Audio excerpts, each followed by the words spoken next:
थी। ना जाने कितनी बार उसकी बेइज्जती कर चुका था, फिर भी गुंजन को कोई फर्क नहीं पड़ता था। घर में वह सबकी प्यारी बहू थी। सास ससुर के तो पूरे दिन जुबान पर गुंजन का ही नाम रहता था। घर में इतने नौकर लगे थे, फिर भी गुंजन सबकी सेवा में लगी रहती थी।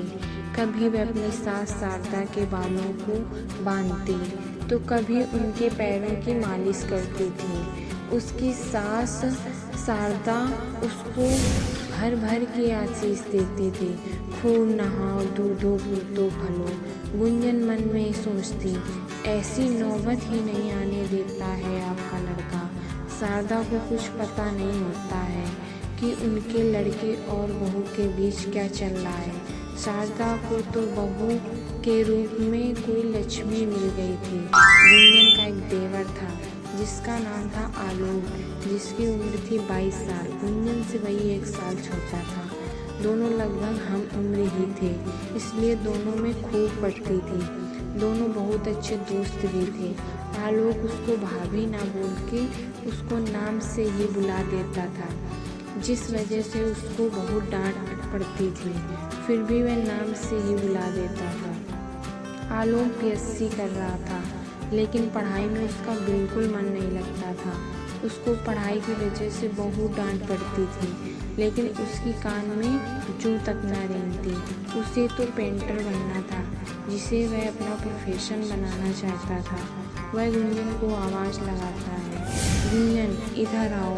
आलोक गुंजन का हाथ पकड़कर खींचते हुए ले जाता। गुंजन बोलती, अरे रे रे रे, रुको, चल रही हूँ। गुंजन जो शारदा का एक स्वेटर बुन रही थी। आलोक उसकी एक न सुनता है। अरे बोला, जल्दी आओ, तुमको एक चीज़ दिखानी है। आलोक बहुत शरारती था। गुंजन जैसे ही बाहर गई, आलोक ने पहले से ही बाल्टी में घोल के गोबर रखा था, उसके ऊपर डाल देता है। हैप्पी होली, तुम तो एकदम हरी चुड़ैल लग रही हो। गुंजन बोली, अच्छा तो तुम क्या बच पाओगे, रुको जरा, मैं तुम्हें बताती हूँ।